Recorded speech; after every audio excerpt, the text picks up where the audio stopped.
ओम नमः शिवाय। आज शिव महापुराण का अंतिम दिन और भोले बाबा महापुराण जी की कथा का अब हवन हो रहा है और अब हम आपको हवन और कथा का श्रवण करवाएंगे। जय भोले बाबा, जय भोले बाबा, जय श्री खंडेश्वर महादेव जी।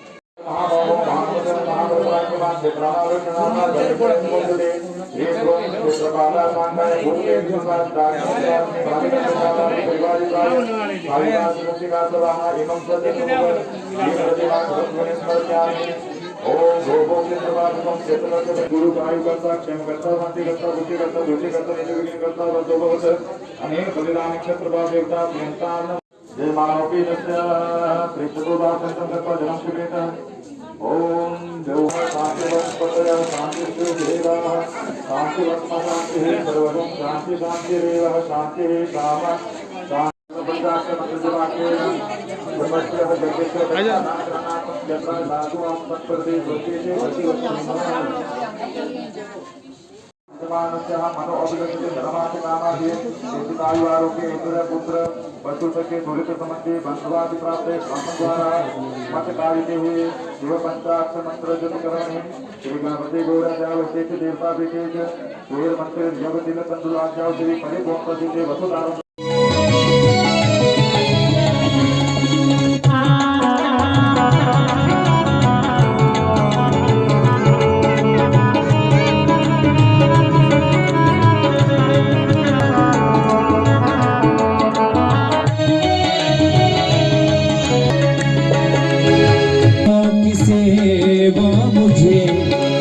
बाबा आज की जय। ओम आरती पार्थ गंगरजा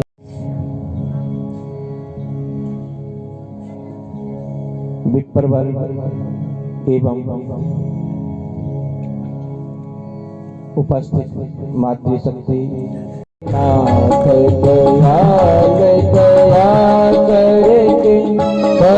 सागर तारे उतारे मुझे भोलेनाथ दयाल दया करके भव सागर तारे उतारे मुझे। अत्रि स्वर के रूप में अत्रि ऋषि और अत्रि ऋषि की पत्नी का नाम था अनुसुईया, जो पिछले 2 दिन की कथा में भी जिनका नाम आया अनुसुईया।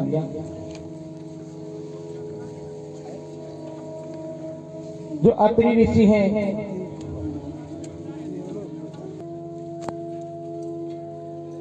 उतने वर्षों तक मिट्टी के शिवलिंग बनाकर भगवान शंकर का पूजन करती रहती है। पार्थिवेश्वर पूजा कलयुग में विशेष महत्व दिया गया पार्थिव पूजा को, मिट्टी के शिवलिंगों की पूजा का। और जो अनुसुईया थी, अनुसुईया ने भी मिट्टी के शिवलिंग बनाकर भगवान शिव का पूजन किया। हजारों वर्षों के उपरांत अत्रि ऋषि की समाधि टूटी, आंखें खोली नहीं, और उसी दौरान क्या हुआ, बीच में उस पर्वत पर अकाल पड़ गया। कई वर्ष बीत गए, बारिश नहीं हुई, सूखा पड़ गया, लता वृक्ष पत्ते सब सूख गए। और जो अत्रि ऋषि के आश्रम में रहने वाले जो भी उनके शिष्यगण थे वो धीरे धीरे सब छोड़कर चले गए। गुरु जी गए समाधि में, शिष्य छोड़कर जाते रहे। अनुसुईया पति की सेवा में लगी रही, प्रतिदिन मिट्टी के शिवलिंग बनाना, उनकी पूजा करना और पति की सेवा में लगे रहना। हजारों वर्षों बाद जब अत्रि ऋषि की समाधि टूटी, अत्रि ऋषि जी ने आंखें भी नहीं खोली और जो करमंडल था उस करमंडल को आगे बढ़ा दिया अपने घरवाले की तरफ की है अनुसुईया, इस करमंडल में पानी लेकर आओ। अनुसुईया ने पति को ये भी नहीं बताना उचित समझा कि पानी कहां से लाऊं, पूरा पर्वत सूख चुका है, जितने भी जलाशय थे, सरोवर थे, इस पर्वत के ऊपर सब सूख चुके हैं। चल पड़ी, पति ने जैसे ही बोला चल पड़ी, वहां से करमंडल लेकर जल की खोज में बहुत आगे निकल गई, दूर निकल गई जल की खोज में। चलते चलते उसके ऊपर दया आ गई, उसके ऊपर किसको, गंगा जी को दया आ गई। और गंगा स्त्री का रूप धारण करके अनुसुईया को मिलती है। अपना परिचय दिया गंगा जी ने कि मैं गंगा हूँ। मैं आपसे आपके ऊपर प्रसन्न हूँ। क्यों प्रसन्न हूँ? क्योंकि आपने हजारों वर्षों तक मिट्टी के शिवलिंग बनाकर भगवान शिव की पूजा की है। मैं आपके ऊपर प्रसन्न हूँ, अनसुईया को कहा। और अनसुईया कहती हैं, हे भागीरथी गंगे, क्योंकि मेरे जो पति हैं उन्होंने मुझे जल लाने के लिए भेजा है। अनसुईया की इच्छा को पूरा करने के लिए जो भागीरथी गंगा थी, गंगा जल के रूप में वहां परिवर्तित हो जाती है। करमंडल भरा अनसुईया ने जल का और गंगा जी से प्रार्थना की कि हे गंगे, अगर आप मेरे ऊपर प्रसन्न हैं तो आप थोड़ी देर के लिए यहीं पर स्थिर रहिए। जब तक मैं अपने पति को यहाँ लेकर ना आऊं तब तक आप यहीं पर स्थिर रहिए। अनसुईया करमंडल लेकर गई, पति के पास करमंडल छोड़ा, आंखें बंद करके ही अत्रि ऋषि ने आचमन किया। जैसे ही आचमन किया, ये जल, ये तो इस पर्वत का जल नहीं है, इस जल का स्वाद कुछ अलग है। आंखें खुली और आंखें जैसे खुली तो क्या देखा, सारा पर्वत सूख चुका था, लता वृक्ष पत्ते सब सूखे पड़े हुए थे। और जो अत्रि ऋषि हैं, अत्रि ऋषि अपनी घरवाली से कहते हैं कि देवी तुम पानी कहाँ से लाई, जल कहाँ से लाई? मुझे प्रार्थना करके आए हूँ कि जब तक मेरे स्वामी यहाँ पर नहीं आते तब तक आप यहाँ पर स्थिर रहो। और अत्रि ऋषि गंगा के दर्शन करने के लिए चल पड़ते हैं, जहाँ पर गंगा स्थापित हुई थी। स्नान किया, जलपान किया गंगा जल का, और गंगा जी जैसे जाने लगी तो अत्रि ऋषि गंगा जी से कहते हैं कि हे गंगे, इस पर्वत के ऊपर सूखा पड़ा हुआ है, अगर आप हमारे ऊपर प्रसन्न हैं तो फल को अगर मुझे दे देगी तो मैं हमेशा के लिए यहीं पर रह जाऊंगी। शंकर भगवान उस फल को अगर मुझे दे देगी, 1 साल की पूजा के फल को मुझे दे देगी तो मैं हमेशा के लिए यहीं पर रह जाऊंगी। और उस गंगा को वहीं पर स्थापित करने के लिए जो अनसुईया है, अपने उस पूजा के फल को गंगा जी को देने के लिए तैयार। हरा भरा ये पर्वत हो जाएगा। और अपने संकल्प करके अनसुईया जी ने अपने 1 वर्ष के शिव पूजा का जो फल था वो गंगा जी को अर्पित कर दिया कि मैं अपने शिव पूजा का, जो मैंने मिट्टी के शिवलिंग बनाकर जो पूजा की है, उस पूजा का जो फल है वो मैं 1 वर्ष की पूजा का फल गंगा जी को देती हूँ। और जैसे ही वो फल दिया तो भगवान शंकर प्रसन्न हो गए उस अनसुईया के ऊपर। और इसने अपने फल दे दिया। जबकि दुनिया क्या मांगती है भगवान से? फल मांगते कि हम बस 1 माला फेरे, बस उसका फटाफट फल मिल जाना चाहिए। शंकर भगवान ओम नमः शिवाय कह दिया। सूर्या है जिसने अपने 1 वर्ष की सिद्धि है भगवान शंकर से, भगवान यदि आप हमारे ऊपर प्रसन्न हैं तो मुझे क्या दिया, ये दोबारा हरा भरा हो जाएगा। भोले बाबा आप भी यहाँ, गंगा जी भी यहाँ, दोनों यहाँ जब विराजमान हो जाएंगे तो पर्वत हरा भरा हो जाएगा। जो छोड़कर गए हो दोबारा बसने के लिए आ जाएंगे। क्योंकि सब चले गए थे छोड़कर, जो पर्वत पर रहते थे। क्यों छोड़कर चले गए थे? क्योंकि कहीं पर भी जल का कोई नामो निशान नहीं था। और बसा कहाँ जाता है? पहले बुजुर्गों को भी देखा होगा, घर कहाँ बनाते थे? जहाँ जल होता था, क्योंकि जल ही जीवन है। तपस्या के ऊपर जो पूजा का जो फल प्रदान किया गंगा जी को, उस फल उसके प्रसन्न होकर भगवान शिव 1 रूप में उसी पर्वत के ऊपर विराजमान हो जाते हैं। और भगवान शंकर का नाम पड़ जाता है अत्रीश्वर भगवान की जय। अत्रीश्वर नाम पड़ गया। अत्रि के जो ईश्वर हैं, भगवान हैं, अत्रीश्वर के रूप में भगवान शंकर वहाँ अत्रीश्वर लिंग के रूप में वहाँ पर विराजमान हो जाते हैं। उसके उपरांत कथा आती है नंदिकेश्वर। जो नर्मदा जी का जो पत्थर है उसे नर्मदेश्वर कहते। कोई भी पत्थर टेढ़ा मेढ़ा जैसा कैसा भी है वो शिवलिंग ही है। और उसमें प्राण प्रतिष्ठा करने की भी बात नहीं कही गई, वो तो प्रतिष्ठित ही होते, वो साक्षात शिव स्वरूप है।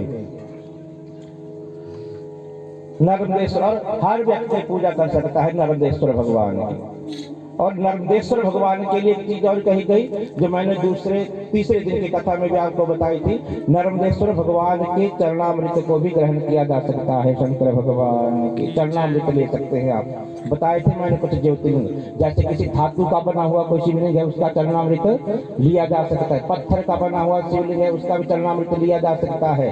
और जो नर्मदेश्वर जो शिवलिंग है उसका भी चरणामृत लिया जा सकता है। या किसी सिद्ध पुरुष के द्वारा, किसी संत के द्वारा जो प्रतिष्ठित जो शिवलिंग है उसका चरणामृत दिया जाता है। और एक शिवलिंग होता है स्वयंभू, जो अपने आप जो उत्पन्न हुए होते हैं, उनका चरणामृत भी लिया जा सकता है। और चंड का अधिकार जिस शिवलिंग में होता है उस चरणामृत को ग्रहण नहीं किया जाता। और जहाँ पर शालिग्राम के साथ में पूजा होती है, एक और बात मैंने कही थी उस दिन आपको, जहाँ विष्णु की पूजा, विष्णु का चरणामृत और शिव का चरणामृत इकट्ठा करके आप ग्रहण कर सकते हैं। शंकर भगवान के स्वर के रूप में भगवान शंकर आए रेवा नदी के तट पर। रेवा नदी के किनारे एक गांव था और उस गांव में एक ब्राह्मण और ब्राह्मणी रहते थे। उस गांव का नाम था कर्णिकी। रेवा नदी के तट पर जो गांव था उसका नाम था कर्णिकी, और उसमें वो ब्राह्मण और ब्राह्मणी की घरवाली रहते थे। 4 पुत्र थे ब्राह्मण और ब्राह्मणी के। जो ब्राह्मण था अपनी अंतिम बेला में घर बार छोड़कर, अपनी घरवाली को भी अपने बच्चों के पास छोड़कर घर से चला जाता है और बच्चों को कहता है कि मैं अब वापस नहीं आऊंगा, क्योंकि 4 अवस्थाएं जीवन की हैं। पहली अवस्था है कौन सी? 4 आश्रम है हमारे जीवन के। पहला है ब्रह्मचर्य आश्रम, 25 वर्ष तक हो गया। अगर 100 वर्ष की आयु है तो जो आयु है कितनी है? 100 वर्ष की। चलो 1 2 4 आगे पीछे हो जाते हैं और अब धीरे धीरे क्या हो रहा है, धीरे धीरे चलो समय परिस्थितियां अलग बात है, लेकिन जो कलयुग में जो आयु का प्रमाण है कितना है? 100 वर्ष। 25 वर्ष तक ब्रह्मचर्य का आश्रम, उसके उपरांत 50 तक हो गया गृहस्थाश्रम, उसके उपरांत 50 से 75 तक हो गया वानप्रस्थ आश्रम, और उसके उपरांत हो गया संन्यास आश्रम। अब ब्राह्मण ने भी इन आश्रमों का पालन किया और अपनी अंतिम अवस्था में चले गए घर बार छोड़कर काशी जी के लिए प्रस्थान किया। और काशी जी किस लिए जाया जाता है? बताया था मैंने पहले भी, किस लिए जाया जाता है? मोक्ष के लिए, मुक्ति पाने के लिए। मरने के लिए बोले तो चलो थोड़ा डरावना शब्द लगे, मोक्ष के लिए, मुक्ति पाने के लिए। और मोक्ष समाग्र्याम भक्ति रेव करियसी, शास्त्रों में कहा है मोक्ष पाने के लिए सबसे आसान और सरल कोई तरीका है तो क्या है? भक्ति। कौन सा? भक्ति। मोक्ष समाग्र्याम भक्ति रेव करियसी। एक नारद भक्ति सूत्र आता है, भक्ति सूत्र, छोटी सी पुस्तक है, इतनी सी, 4-5 रुपए की होगी। उसमें भक्ति के साधन बताए गए हैं। तो नारद जी ने जो भक्ति के सूत्र बताए हैं, तो उन्होंने कहा कि मोक्ष पाने के लिए सबसे आसान और सरल कोई तरीका है तो क्या है? भक्ति। वो तो भक्त करे, जो उसका मन करे वो करे। 4 प्रकार के भक्त बताए थे मैंने उस दिन आपको, कौन कौन से? अर्थार्थी, जिज्ञासु, आर्त और ज्ञानी। जिस भी रूप में हम चले जुड़ जाए भगवान से, कल्याण हो जाता है, मोक्ष की प्राप्ति हो जाती है। अब जो ब्राह्मण है, ब्राह्मण भी मोक्ष पाने के लिए, मुक्ति पाने के लिए चले गए कहाँ? काशी। और काशी की महिमा ही यही है, काश्याम मरणात मुक्ति। काशी में अगर प्राण निकल जाए, जीवन खत्म हो जाए, मर जाए तो क्या होता है? मोक्ष मिलता है, मुक्ति मिलती है। और आज भी बड़े बड़े सिद्ध जो गृहस्थ धर्म को छोड़कर जो गृहस्थी हैं, वहाँ घर छोड़कर चले जाते हैं काशी में अपनी अंतिम यात्रा को पूरा करने के लिए। तो जो ब्राह्मण था, ब्राह्मण भी निकल गया घर बार छोड़कर अंतिम यात्रा के लिए, काशी जी में जाकर रहने लगा। अब जो घरवाली थी, घर में घरवाली के मन में भी इच्छा थी, काश शायद मेरे पति मुझे भी साथ ले जाते तो मैं भी मुक्त हो जाती, वहीं मैं भी शरीर छोड़ती। लेकिन क्या था, जो पत्नी थी जा नहीं पाई पति के साथ। पति ने रोका नहीं, लेकिन क्या हुआ, जा नहीं पाई। क्यों नहीं जा पाई? पुत्र मोह के कारण। मेरे बच्चे कैसे रहेंगे? पति काशी जी में जाकर पति ने, ब्राह्मण ने शरीर छोड़ दिया और मोक्ष को प्राप्त कर लिया। इच्छा थी कि मैं भी अपने पति के साथ जाती, लेकिन पुत्रों के मोह के कारण वो नहीं गई साथ। अंतिम बेला, प्राण निकलने की बेला आ गई और मन में वो इच्छा दबी रह गई कि मेरे प्राण भी कहाँ छूटते? काशी जी में मेरे प्राण निकलते। मन में वो इच्छा दबी रह गई, प्राण निकलने लगे अंतिम बेला, लेकिन वो प्राण नहीं निकल रहे। कई दिन बीत गए, खाना पीना भी छूट गया। कई पर देखा होगा आपने, कई बार मन में कोई चीज रह गई होती है तो फंसी रहती है, प्राण ही नहीं निकलते। बेटों के मन में आए या शरीर छूट ही जाता है या स्वस्थ ही हो जाता है। कई दिन बीत गए। मन की जो इच्छा थी कि मेरे प्राण कहाँ निकले, काशी जी में निकले, घर में वो प्राण नहीं निकल रहे हैं। अब क्या हुआ, जो बड़े वाला बेटा था, वो बड़े वाला बेटा आया, सुवाद नाम था उसका, सुवाद नाम था बड़े बेटे का, सुवाद नाम का बेटा आया और उसने अपनी माँ से कहा कि माँ, आपके मन की कोई इच्छा तो नहीं जो इच्छा अधूरी रह गई है और जिसके कारण आपके प्राण नहीं निकल रहे हैं? अपनी वो इच्छा माँ मुझे बता दीजिए। अपनी माँ को पूछा। माँ कहते बेटा कि बेटे से कि बेटा मेरी भी इच्छा थी, जब तेरे पिता हमें छोड़कर गए थे काशी जी में, उन्होंने शरीर छोड़ा था, तो मेरे मन की भी इच्छा थी कि मैं भी अपने पति के साथ काशी जी जाऊं, वहीं पर मेरे प्राण छूटे। मेरे मन की भी इच्छा थी, लेकिन मैं नहीं जा पाई आपके मोह के कारण, पुत्र मोह के कारण। संन्यास अवस्था में भी मैं घर को छोड़कर नहीं जा पाई। अब अंतिम बेला में मुझे ध्यान आ रहा है कि काश मैं उस समय चली गई होती अपने पति के साथ, तो मुझे भी मोक्ष मिल जाता। और अब तो मैं जाने के भी योग्य नहीं रही हूँ, क्योंकि अब तो मैं काशी पहुंच नहीं पाऊंगा। अगर बेटा तू मेरा पुत्र है तो मुझे एक वचन दे कि मेरे मरने के उपरांत मेरी जो हड्डियां हैं तो गंगा में जाकर प्रवाहित करना, जिससे मुझे मोक्ष की प्राप्ति हो जाए। अब प्राण तो मेरे वहां नहीं छूटेंगे। अगर तुम जैसा वचन देता है कि तुम मेरी अस्थियों को जाकर गंगा जी में प्रवाहित करेगा तो मेरे प्राण निकल जाएंगे, मैं आसानी से मेरे प्राण शरीर से निकल जाएंगे। बड़े बेटे ने वचन दिया, सुहाग प्रवाहित करूंगा, वचन दिया। और जैसे ही वचन दिया माँ के प्राण निकल गए, प्राण निकल गए माँ के। अंत्येष्टि संस्कार किया गया। जो 10 दिन के जो कर्म थे, कर्म पूरे किए गए। और उसके उपरांत जो बड़ा बेटा है सुवाद, अस्थियां लेकर चल पड़ता है। और बेटे ने सोचा कि अस्थियां भी कहाँ प्रवाहित करूंगा, वही काशी जी में जाकर गंगा जी में प्रवाहित करूंगा। अब गंगा जी देखो गंगोत्री से चलती है, ऋषिकेश, हरिद्वार, कानपुर से होती प्रयागराज से, यमुना के साथ मिलकर, सरस्वती के साथ मिलकर कहाँ, काशी जी से होती हुई चली जाती है कहाँ पर, गंगा सागर में जाकर विलीन हो जाती है। शंकर भगवान देव नदी गंगा जी। और देव नदी भी ना आप बोलते नहीं, कई बार नास्तिक प्रवृत्ति के जो लोग कहते नहीं, नदियां कहाँ देवियां हो सकती हैं। अरे कितने लोगों का पेट आज भी गंगा पाल रही है। गंगोत्री से लेकर गंगा सागर तक कितने लोग हैं जिनकी आजीविका चली हुई, किसके कारण, गंगा जी के कारण। गंगा जी ना होती तो कितने लोगों का रोजगार छिन जाता। संख्या में लोग गंगोत्री से लेकर आधा भारत पूरा कवर किया, पूरा यूपी क्रॉस करते हुए कहाँ पहुंच गई, वेस्ट बंगाल में जाकर गंगा सागर में पहुंची। कितने लोग अपना पेट पाल रहे हैं, किसके कारण,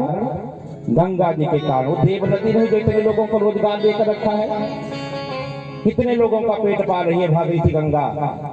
गंगोत्री से लेकर गंगा सागर तक पेट पाल रही है। अब वो ब्राह्मण का जो पुत्र था, सुवाद नाम का जो पुत्र था, वो अपनी माँ की अस्थियों को लेकर चल पड़ा। उस समय पैदल यात्रा होती थी, पैदल चला अस्थियां लेकर। रात्रि को एक जगह रुकता है, जैसे शाम हुई वहां पर एक रुक गए। एक ब्राह्मण का घर था, आज की रात को ब्राह्मण ने आश्रय दे दिया, रुक गए वहीं पर। और जैसे शाम की बेला हुई, शाम के समय एक घटना घटित हुई उस ब्राह्मण के घर में। क्या घटना घटित हुई, ब्राह्मण के आंगन में एक गौ माता बंधी हुई थी और गौ माता का एक बछड़ा था। और जो ब्राह्मण था और ब्राह्मणी थी, ब्राह्मणी चली गाय का दोहन करने के लिए और जो ब्राह्मण था वो भी साथ में गया। और जो बेटा जा रहा था अस्थियां लेकर, सुवाद नाम का ब्राह्मण का बेटा जा रहा था अस्थियां लेकर, वो भी बाहर आ गया। अब जैसे ही गाय का दोहन करने के लिए वो तैयार हुए तो उन्होंने क्या किया, सबसे पहले जो बछड़ा था गाय का, उस बछड़े को छोड़ा गाय का दूध पीने के लिए। सब करते हैं यही है, पर वो बछड़ा क्या कर रहा है, बार बार अपनी माँ की तरफ बढ़ा, खींच रहा है रस्सी से। और जबरदस्ती खींच कर उस ब्राह्मण ने डंडे मार मार कर उस छोटे से उस खूंटे में बांध दिया उस बछड़े को। और जो दोहन गाय का दूध था, सारे दूध का दोहन किया और बाल्टी भरकर अपने घर को अंदर वापिस आ गए। अब जो ब्राह्मण का बेटा जो जा रहा था अपनी माँ की अस्थियां लेकर, वो आंगन में खड़ा था, दोनों बाहर अंदर आ गए, ब्राह्मण भी दूध लेकर। अब जो गाय है, गाय की आंखों से आंसू चल पड़े, टप टप आंसू चल पड़े गाय की आंखों से। और गाय अपने से बछड़े से कहती है कि बेटा ये तेरा दुख मेरे से नहीं देखा जाता। मेरे स्तनों में दूध आया, किसके कारण, तेरे कारण, तेरे लिए दूध आया। और प्रतिदिन का यही सारा दूध दोहन करके ले जाते हैं।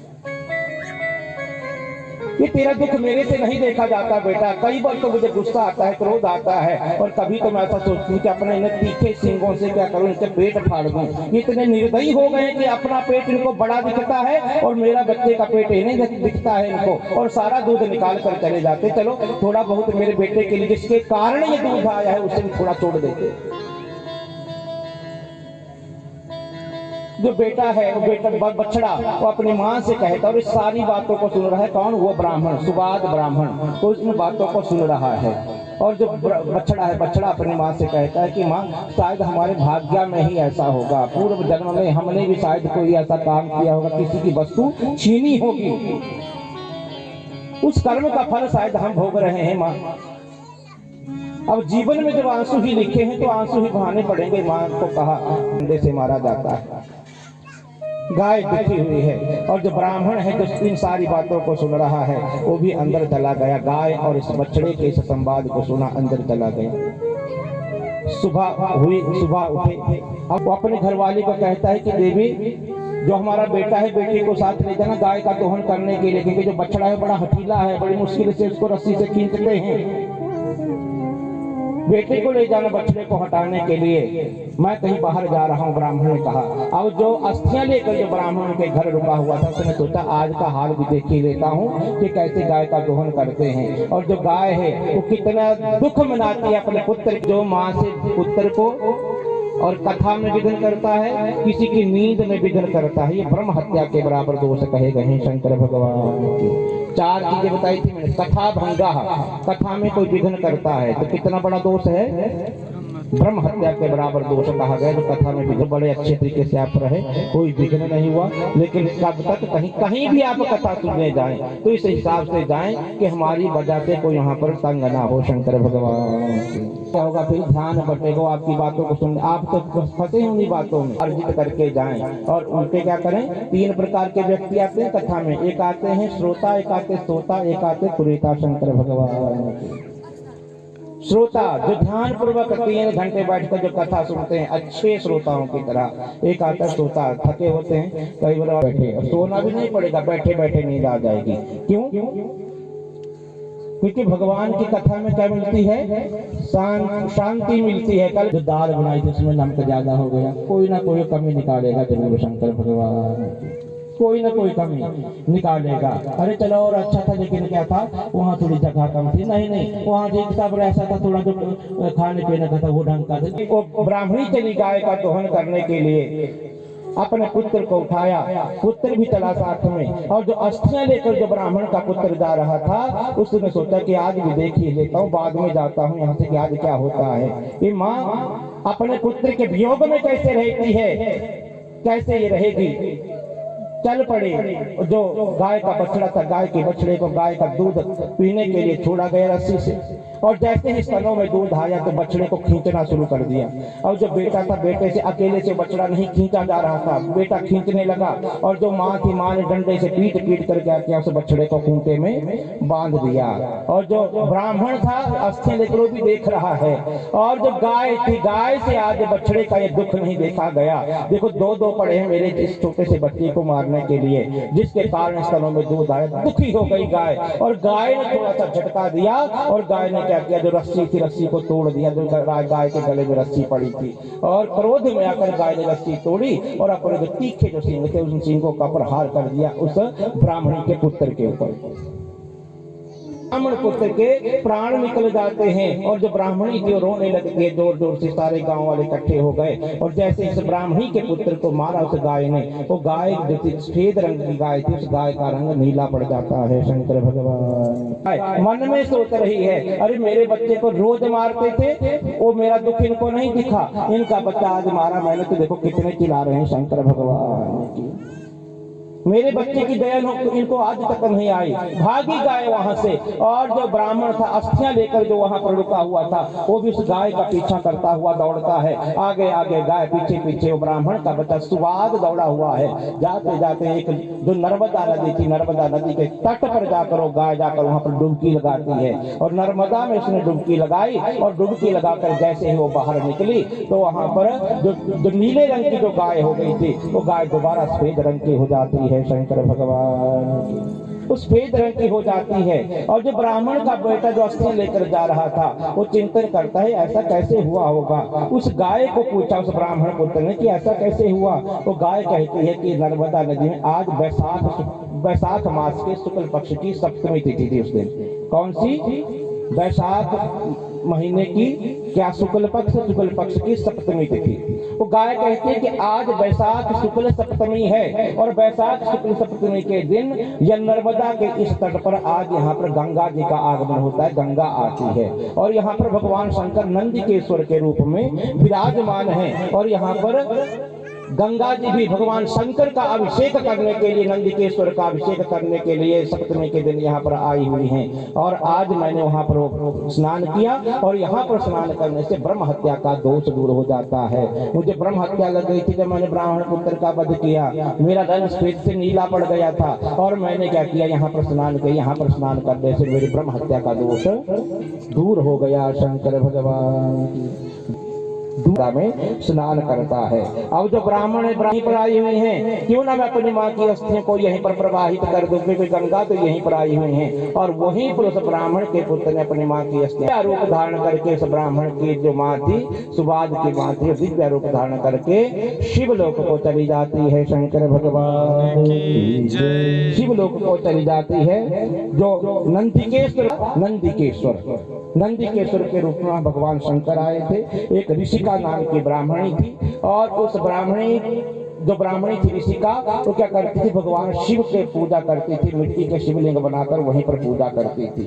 और एक दैत्य हुआ मूढ़ नाम का दैत्य, उस मूढ़ नाम के दैत्य ने उस ब्राह्मणी की पूजा से तंग आकर भगवान शंकर के उस मिट्टी के शिवलिंग को तोड़ने के लिए तैयार होता है। और भगवान शंकर उसी शिवलिंग से प्रकट होते हैं, उस मूढ़ दैत्य का संहार करते हैं और ब्राह्मणी को कहते हैं कि तेरी पूजा से मैं प्रसन्न हूँ, मांग तुझे क्या चाहिए। और ब्राह्मणी कहते हैं ऋषिका कि भगवान मैं चाहती हूँ कि एक रूप में आप यहीं पर विराजमान हो जाएं और यहीं पर वैशाख शुक्ल सप्तमी को गंगा भी आपका अभिषेक करने के लिए आए और यहाँ पर जो भी स्नान करे उसे ब्रह्म हत्या का उसे दोष ना लगे। शंकर भगवान और उस ब्राह्मणी के ऊपर प्रसन्न होकर भगवान शंकर नर्मदा के तट पर नंदिकेश्वर के रूप में विराजमान हो जाते हैं। और वैशाख शुक्ल सप्तमी को वहाँ पर भागीरथी गंगा भी वहाँ पर विराजमान होती हैं। भगवान शंकर का अभिषेक करते हैं भागीरथी गंगा और वहाँ पर जो आज भी जो स्नान करता है उसका ब्रह्म हत्या का दोष दूर हो जाता है। शंकर भगवान की जय। आते हैं शंकर भगवान की जय। दो ज्योतिर्लिंग मैंने कल बताए थे, पहला और दूसरे नंबर का ज्योतिर्लिंग मैंने आपको कथा सुना दी थी कल।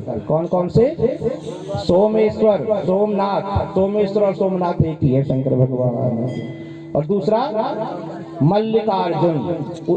मल्लिकार्जुन क्रौंच पर्वत के ऊपर, जहां पर कौन गए थे? कार्तिकेय जी चले गए थे अपने माता पिता को छोड़कर। मल्लिका कौन है? भगवती पार्वती। और अर्जुन कौन है? भगवान शिव। अर्जुन के रूप में भगवान शिव और मल्लिका के रूप में भगवती पार्वती अपने पुत्र से मिलने के लिए क्रौंच पर्वत पर गए थे और वहां पर भगवान शंकर के ज्योतिर्लिंग का नाम पड़ गया मल्लिकार्जुन पड़ गया। और आइए तीसरा ज्योतिर्लिंग कौन सा? महाकालेश्वर, उज्जैन्याम महाकालम। उज्जैन में, उज्जैन और पूरे वर्ल्ड का, पूरे विश्व का केंद्र बिंदु है कौन? महाकाली, उज्जैन। और भगवान श्री कृष्ण, भागवत की कथा सुनी होगी आपने, तो भगवती भूत भावन भगवान महाकाल की नगरी में गए थे पढ़ने के लिए। आज भी आश्रम में महाकाल का मंदिर है। महाकाल के मंदिर से 2.5-3 किलोमीटर के लगभग सांदीपनि जी का आश्रम, जहाँ भगवान ने अध्ययन किया था। और उससे थोड़ा सा आगे आपको मिलेगा भैरव जी का मंदिर, जो आज भी क्या करते हैं, मदिरा पान वहाँ पर करते हैं। शंकर भगवान की। हाँ, ये पंचाक्षर मंत्र का जप मेरे साथ साथ बोलने के साथ साथ में भगवान का पंचाक्षर महामंत्र शिव महापुराण का। और आज ही नहीं, निरंतर ओम नमः शिवाय, हर हर भोले नमः शिवाय, नमः शिवाय। सभी लोग पूरी ईमानदारी से मस्ती में नमः शिवाय, ओम नमः शिवाय, हर हर भोले नमः शिवाय, नमः शिवाय, ओम नमः शिवाय, हर हर भोले नमः शिवाय, नमः शिवाय, ओम नमः शिवाय,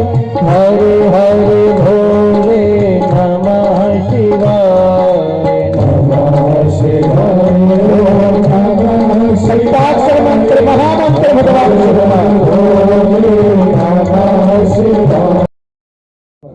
उज्जैन्या महाकालम। उज्जैन कहाँ पड़ता है? एमपी में, मध्य प्रदेश में, केंद्र बिंदु पूरे विश्व का। क्षिप्रा नदी के तट के ऊपर भगवान शंकर विराजमान है। किस रूप में? महाकालेश्वर के रूप में। एक ब्राह्मण और ब्राह्मण के 4 पुत्र थे।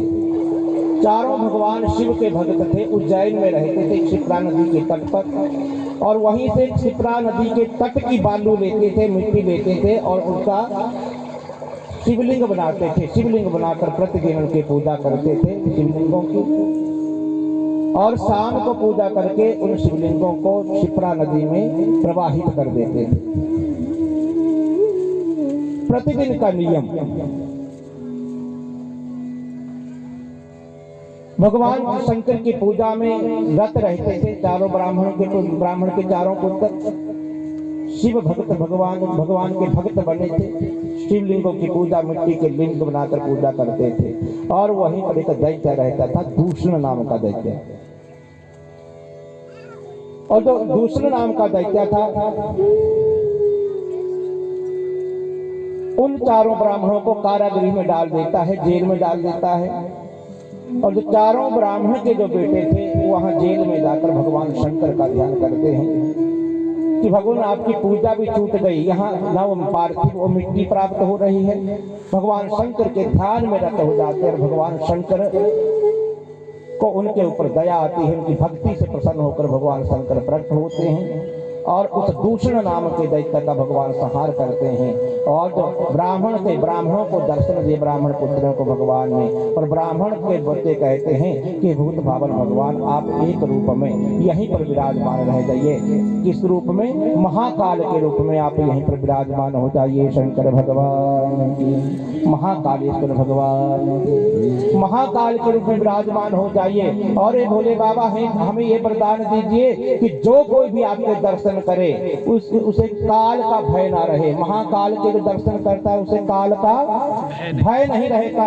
भगवान हे भोले बाबा, जो आपकी शरण में आ जाए वो काल के भय से मुक्त हो जाए, उस डर से मुक्त हो जाए, काल के भय से मुक्त हो जाए जो आपके दर्शन करे। महाकाल के रूप में ब्राह्मणों के पुत्रों के कहने से भगवान शिव महाकालेश्वर के रूप में उज्जैन में विराजमान हो जाते हैं। और वहां का एक राजा हुआ चंद्रसेन। उज्जैन के राजा हुए एक चंद्रसेन नाम का राजा। और जो चंद्रसेन राजा था वो भगवान शंकर की पूजा करता है, महाकाल की पूजा में रत रहता है। रात दिन महाकाल का ध्यान। और अपनी सेना को भी ढंग से सुव्यवस्थित नहीं किया था। क्यों नहीं किया था?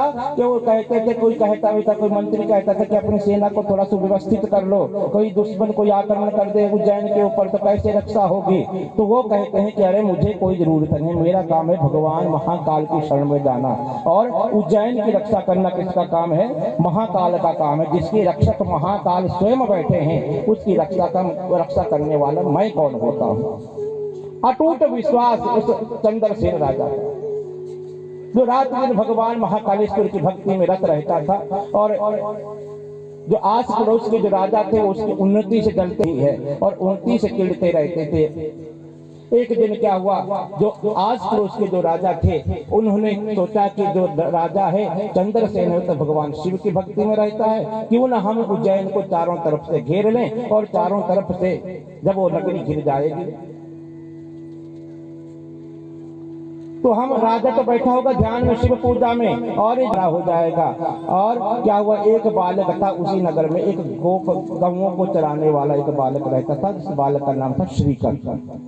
श्रीकर नाम का वो बालक गौएं चराता था, ग्वाले थे।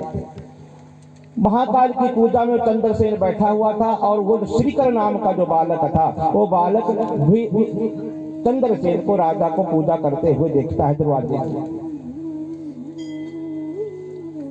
पूरा दिन चंद्रसेन बैठे हैं पूजा में और वो श्रीकर भी भगवान की पूजा करते हुए, शिव की पूजा करते हुए उस चंद्रसेन को देखता है। और जो श्रीकर नाम का जो बालक था उसके मन में भी आया कि मैं भी भगवान की पूजा करूंगा। मैं भी शिव पूजा करूंगा, महाकाल की मैं पूजा करूंगा।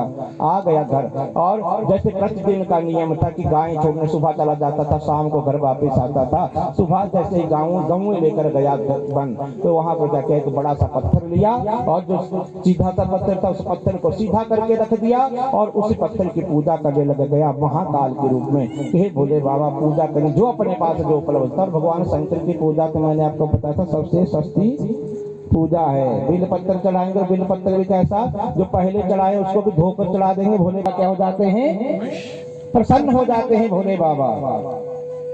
पत्थर की पूजा शुरू कर दी, जो जो मिलता था उसके उपलब्ध होता था श्रीकर नाम के बालक को, और उसी को चढ़ाता था भोले बाबा की शरण में, और भोले बाबा की पूजा में लगा रहता था। गौओं का भी कोई ध्यान नहीं, और धीरे धीरे उस बालक का श्रीकर का इतना ध्यान लग गया महाकाल में कि रात दिन वही पूरा दिन बीत जाता था, शाम के समय ही पूजा से उठता था। और एक दिन क्या हुआ, इतना ध्यान उस बालक का लग गया श्रीकर का, शाम का टाइम हो गया, और शाम का टाइम होने के बाद भी वो घर वापस नहीं, गौएं भी घर पहुंच गई लेकिन वो बालक नहीं आया। माँ को चिंता सताने लगी, तो कहाँ रह गया होगा, चली ढूंढने के लिए। और बालक बैठा था, एक पत्थर आगे रखा था, पत्थर के ऊपर बेल पत्थर चढ़ाए हुए थे, फूल चढ़ाए हुए थे, और उस पत्थर के सामने बैठा हुआ था आंखें बंद करके। माँ ने आवाज लगाई, बेटा श्रीकर तो क्यों नहीं, गौएं भी घर पहुंच गई तो घर क्यों नहीं आया। लेकिन उसका ध्यान इतना लग चुका था, समाधि लग चुकी थी महाकाल के चरण कमलों में, कानों में भी माँ के शब्द नहीं सुनाई दे रहे हैं। माँ थोड़ा आगे बढ़ी, फिर आवाज लगाई, लेकिन उस तरह ध्यान में डूब चुका था। माँ के हिलाने पर भी वो नहीं हिला, हिलाया माँ ने फिर भी वो नहीं हिला। ध्यान, अरे इसे क्या हो गया, किसी मुझे लगता है किसी ने कोई जादू टोना तो नहीं कर दिया मेरे बेटे को। और ये क्या है, आगे पत्थर देखा, जिस पत्थर में पूजा की थी उस बालक ने, माँ ने वो पत्थर देखा और उस पत्थर को उठाया। मुझे लगता है यही कुछ कारण है जो ये उठ नहीं रहा है। और उस पत्थर को माँ ने उठाया और साथ में एक सरोवर था, उस सरोवर में उस पत्थर को माँ ने पटक दिया, फेंक दिया उस पत्थर को माँ ने। और जैसे वो पत्थर फेंका वो बालक चिल्लाया, अरे महाकाल, अरे महाकाल, मैं तेरे बिना नहीं रह पाऊंगा, मर जाऊंगा। जैसे वो पत्थर फेंका मूर्छित होकर बालक गिर गया, और उसी सरोवर से जहाँ पत्थर फेंका था वहीं से महाकाल प्रकट हो जाते हैं। महाकालेश्वर भगवान, महाकालेश्वर प्रकट हो जाते हैं। और जिन राजाओं ने उज्जैन को घेरा हुआ था उन्होंने देखा कि एक ग्वाले के लिए भी महाकाल प्रकट हो गए। तो जो राजा है जो रात दिन भगवान शंकर की महाकाल की भक्ति में रत रहता है, अगर उसके ऊपर हमने प्रहार किया तो महाकाल हमें मार देंगे, विनाश कर देंगे। हमारा डर गए और उज्जैन की नगरी को छोड़कर वहां से भाग गए जो राजा अन्य राजा थे। और जो भगवान शंकर वहां प्रकट हुए, श्रीकर नाम के बालक को दर्शन दिए महाकाल में, और दर्शन हुए श्रीकर को, श्रीकर की माँ को भी दर्शन हुए महाकाल के। भगवान शंकर कहते हैं श्रीकर को कि बेटा मांग तुझे क्या चाहिए। बालक ने मना करे, भगवान कुछ नहीं चाहिए, मैंने तो राजा को पूजा करते हुए देखा था और उसी समय मेरे मन में भी आया, मैंने भी पूजा शुरू कर दिया था। तो मैंने कभी सोचा ही नहीं था कि भगवान से कुछ मांगा भी जाता है। शंकर भगवान की मांगने का तो मुझे पता ही नहीं कि मांगा भी जाता है। भगवान शंकर कहते हैं मैं तेरे ऊपर प्रसन्न हूँ, जा मैं तुझे वरदान देता हूँ कि आगे तेरे वंश में नारायण अवतार लेकर आएंगे, कृष्ण बनकर आएंगे। और जो श्रीकर नाम का बालक था उसी के घर में, उसी के वंश में आगे चलकर नंद बाबा, जिनके घर भगवान विष्णु कन्हैया बनकर रहे थे। 11 वर्ष 6 महीने 5 दिनों तक रहे थे शंकर भगवान की जय। वंश में जब नंद का नाम का एक ग्वाला होगा, गोप होगा, उस समय भगवान तेरे पुत्र बनकर आएंगे। और उस समय मैं भी अलख निरंजन कहता हुआ तेरे दरवाजे पर भिक्षा मांगने के लिए आऊंगा। तो जो द्वापर युग में भगवान कृष्ण अवतार हुआ था उस समय नंद बाबा के घर रहे थे। तब किसके कारण, महाकाल की कृपा के कारण वो श्रीकर के वंश में ही उत्पन्न हुए थे नंद बाबा शंकर भगवान। महाकालेश्वर तीसरा ज्योतिर्लिंग कौन सा, महाकालेश्वर के रूप में भगवान शंकर ओमकारेश्वर ममलेश्वरम से प्रसन्न होते हैं और भगवान प्रकट होते हैं। मान भाता शंकर विराजमान हो जाते हैं। ओमकारेश्वर भगवान की, उमापति महादेव की जय। उसके उपरांत 5वां ज्योतिर्लिंग है कौन सा, केदारेश्वर। हिमालय की गोद में अलकनंदा और मंदाकिनी नदी के तट पर भगवान शंकर केदारेश्वर के रूप में विराज हैं। नर और नारायण का नाम सुना होगा आपने, नर और नारायण। जो अर्जुन और जो कृष्ण थे वो भी नर और नारायण के ही रूप थे। उन्होंने अलकनंदा और मंदाकिनी नदी के बीच में क्या किया, मिट्टी के शिवलिंग बनाकर भगवान शंकर की नर और नारायण पूजा करते हैं। उन नर नारायण के ऊपर भगवान प्रसन्न हुए और भगवान शंकर वहां पर केदारेश्वर के रूप में प्रकट हो जाते हैं। केदारेश्वर भगवान, केदारेश्वर के रूप में प्रकट हुए ईश्वर। एक कर्कटी नाम की एक राक्षसी रहती थी वन में। एक व्याध के साथ उसका विवाह हो जाता है, उस कर्कटी का। और जो भगवान राम है, भगवान राम बन गए हुए थे और वन में जाते समय क्या हुआ, जो व्याध था उस व्याध का भगवान राम ने वध कर दिया और वैधव्य अवस्था में वो वहां पर रहती है कर्कटी। और एक दिन रावण का जो छोटा भाई था कुंभकर्ण घूमते घूमते वहां पर पहुंचता है और उस कर्कटी के साथ कुंभकर्ण का उस पुत्र का नाम पड़ता है भीम।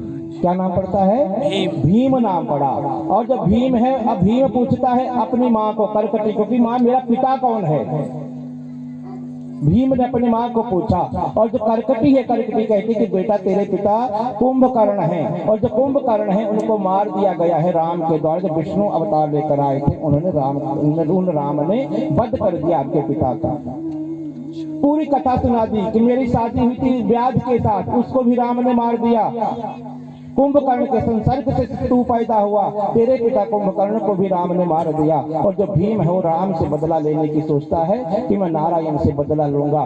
देवताओं के ऊपर प्रहार करता है, देवताओं को बंदी बना लिया भीम ने। और उसके उपरांत भगवान विष्णु को दुख देता है। और एक दिन क्या हुआ, जो देवता थे भगवान शंकर से प्रार्थना करते हैं कि भगवान हमारी रक्षा कीजिए इस भीम से, और इस भीम को मारना मुश्किल हो गया है। और भगवान शंकर देवताओं की पुकार को सुनकर प्रकट होते हैं और दर्शन दे प्रकट हुए। और जो भीम नाम का दैत्य था कुंभकर्ण का पुत्र, उसके साथ युद्ध हुआ, भयानक युद्ध हुआ भगवान शंकर का। कई दिनों तक युद्ध चला, लेकिन भीम को भगवान शंकर नहीं मार पा रहे हैं। उतनी देर को नारद जी आए। नारद जी ने भगवान शंकर को कहा कि भोले बाबा, एक तिनके को मारने के लिए आप कुल्हाड़ी का सहारा ले रहे, तिनका काटना है और तिनके को काटने के लिए कुल्हाड़ी का प्रयोग कर रहे हैं, ये अच्छी बात नहीं भोले बाबा, ये तो आपकी हुंकार मात्र से मर जाएगा। और भगवान शंकर ने हुंकार मात्र से तो भीम नाम के दैत्य का वध किया और भगवान शंकर वहीं पर भीमेश्वर के रूप में प्रकट हो जाते हैं। भीमेश्वर भगवान कितने हुए? 6 बोल दो थोड़ा। 6 हो गए। कौन कौन से? सोमेश्वर हो गया, मल्लिकार्जुन हो गया, महाकालेश्वर हो गया, ओमकारेश्वर हो गए, केदारेश्वर हो गए और भीमाशंकर और भीमेश्वर हो गए। 6 ज्योतिर्लिंग हो गए। उसके उपरांत अगला ज्योतिर्लिंग कौन सा? विश्वनाथ। काशी में भगवान शंकर विराजमान है। किस रूप में? विश्वनाथ के रूप में। भगवान शंकर की वो अमर नगरी, जहाँ से भगवान शंकर ने क्या किया था, सारी सृष्टि का सृजन किया था।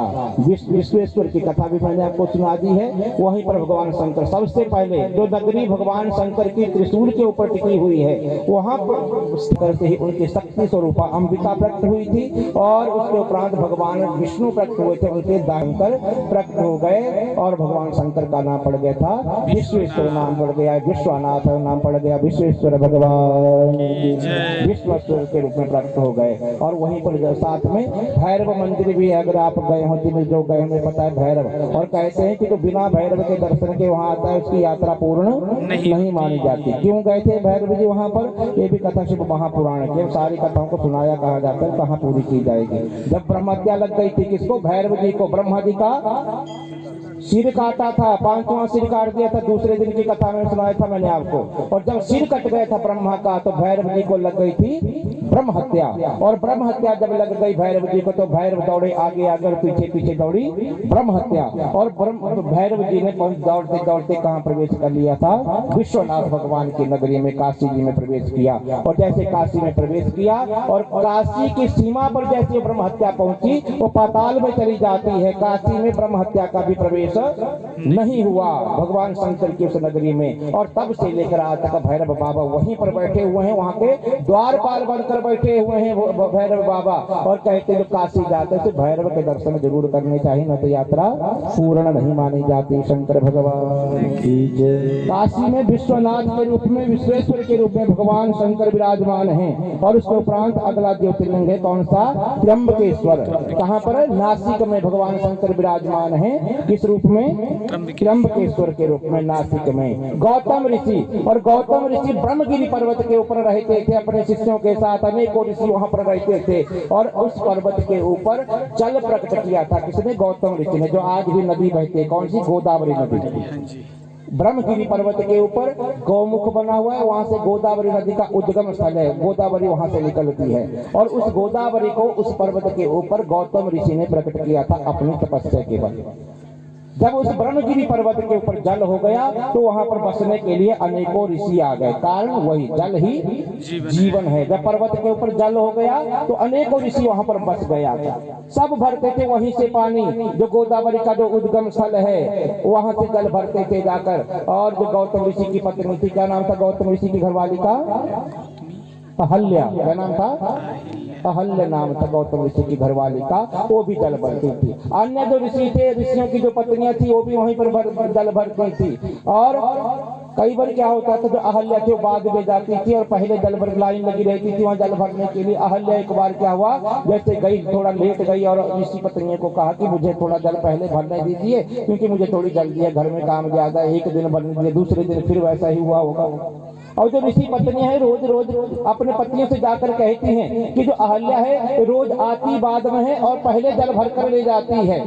और इसके पीछे कारण क्या है? इसके पति, क्योंकि इसके पति है, उन्होंने तपस्या करके इस जल को यहाँ पर प्रकट किया हुआ है। और इस कारण जो अहल्या सोचती है कि मेरे पति के द्वारा ये नदी यहाँ पर प्रकट की गई है, ये जल प्रकट किया गया है, इसलिए वो बाद में आकर सबसे पहले जल भर कर ले जाती है। ऋषि पत्नियां द्वेष करती हैं, अपने पतियों से कहती हैं कि आपने इतनी तपस्या नहीं की, हम बार बार उसके सामने शर्मिंदा होते, पहले बाल्टियां लेकर खड़े रहते हैं और वो बाद में आती है और पहले भर कर ले जाती है। अपने पत्नियों से कहा आपको यत्न करो जिससे जो गौतम ऋषि हैं अपनी पत्नी के साथ इस पर्वत को छोड़कर चले जाएं। कोई यत्न करो। जो ऋषि समझाते हैं घरवालियों को, अरे जो गौतम ऋषि तपस्वी आदमी हैं और इनके कारण ही ये ब्रह्मगिरी पर्वत खिला हुआ है, हरा भरा है, इनकी तपस्या से ही इस पर्वत के ऊपर जल है, हमें ऐसा नहीं करना चाहिए। अच्छे स्वभाव के ऋषि हैं, थोड़ा लेट हो जाएंगे जल के लिए और क्या हो जाएगा, बाद में भर लेंगे। समझाते रहे लेकिन वो नहीं मानी। जो ऋषि पत्नियां थी नहीं मानी और आखिरकार जो पति थे ऋषि थे वो पत्नियों के अधीन हो गए, विवश हो गए। और विवश होकर उन्होंने गणपति भगवान की तपस्या की। ऋषियों ने गणेश को प्रसन्न किया, गणेश के उन्हें दर्शन हुए और गणेश से मांगा कि हे गणपति भगवान, जयकारा लगाएंगे दोनों हाथ ऊपर करके, बोलो शंकर भगवान की जय।